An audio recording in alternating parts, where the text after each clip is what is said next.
Shalom, shalom, haleluya, haleluya, watoto wa Mungu. Nimerudi tena, naitwa Apotre Simeon za Bwana, mtumishi wa Mungu aliye hai na mtumwa wa Mungu. Na tunarudi kwenye episode yetu ya pili kuhusiana na Wakristo. Na kabla hatujaenda mbali na tafsiri la neno Wakristo, ni lazima tulichunguze sana kindani, tujue ni neno lipi la msingi linalounda exactly tamko hili ama action hili la Wakristo. Baadaye ndipo tutakuja kulielewa maana yake kikamilifu. Hii ni jambo la msingi ambalo nakuomba ili upate kutimiliza katika mpango uliokuwa nao. Na neno hili la msingi ambalo tunalozungumzia sio lingine isipokuwa neno ambalo linaunda Ukristo ni Kristo. Uwezo ukasema Wakristo usipoona kwanza kama Kristo. Yaani Kristo ndiye anayeunda Wakristo, Kristo mwenyewe, katika mafundisho yetu tunayoyafanya siku ya leo. Nadhani tunasikilizana vizuri katika mafundisho yetu.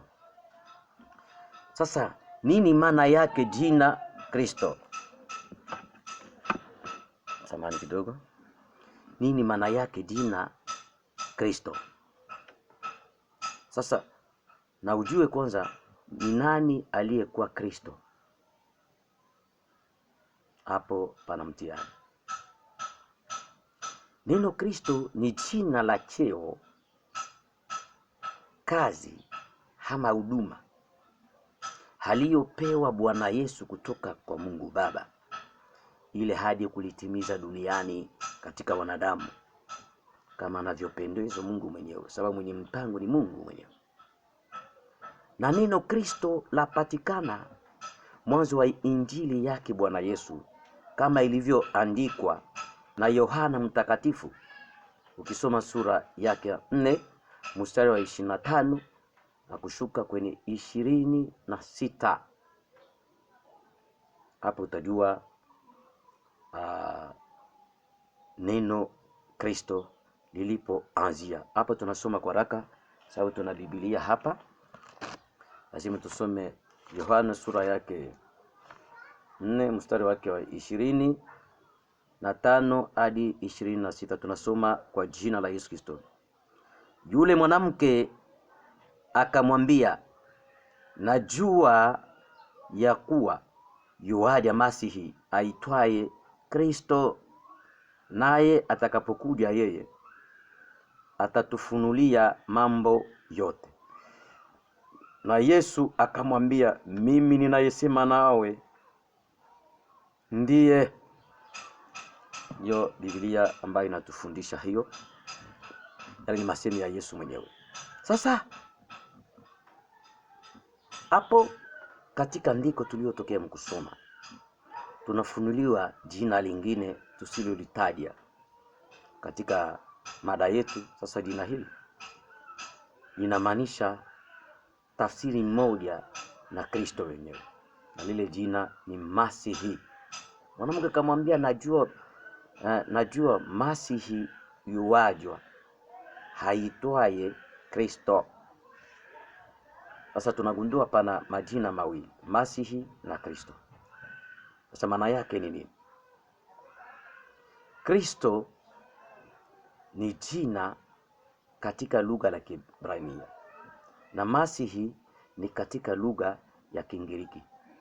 Na haya yote mawili majina yanamaanisha tafsiri moja tu, ambayo inasema mpakaliwa mafuta wa Mungu kwa ajili ya wokovu. Yaani mtu aliyeteuliwa na Mungu ili kuleta wokovu, kuja kuwaokoa wanadamu duniani, kuwaokoa na kuwafungua chini mikononi mwa shetani, kuondoa chini ya utawala wa shetani na kuwapa makao mazuri yasiyokuwa na matatizo, yasiyokuwa na tabu yoyote, makao ya milele. Hilo ndio Biblia inasema, ufalme wa mbinguni. Hapa nadhani kila mtu amenyelewa mzuri. Yaani Yesu ndiye Masihi na Kristo. Yesu ni jina, Masihi ama Kristo ni cheo ama kazi aliyopewa. Sasa ukimwita Yesu Kristo ama Yesu Masihi, hujakosea, upo sahihi, kwa sababu yale yote ni majina yake kwa kazi aliyopewa na Mungu. Sasa hapo sasa tayari tumejua tafsiri kamili la jina Kristo. Hebu turudi kwenye msingi wa somo yetu ambaye nasema wa Kristo.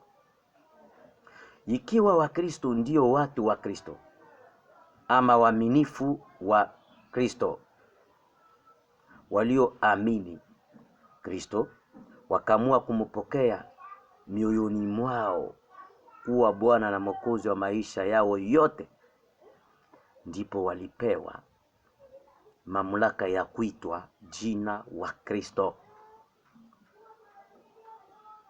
Na ile jina wa Kristo inamaanisha wapakaliwa mafuta wa Bwana kwa ajili ya ufalme, kuurithi ufalme wa mbingu. Hapo umenelewa vizuri. Tukutane kwenye episode. Kwa hiyo andika kwenye comment, uniandikie kwamba mimi ni mpakaliwa mafuta wa Mungu. Sio kila mtu asiyemwamini Kristo anaweza kupakaliwa mafuta. Hapana, wewe ni mteule. Tukutane kwenye episode ya 3. Wewe mshabiki wa Kristo, andika kwenye comment, usipite video hii. Nitakufunulia mambo mengi sana kuhusiana na Wakristo usiyojua. Asante. Kwaheri.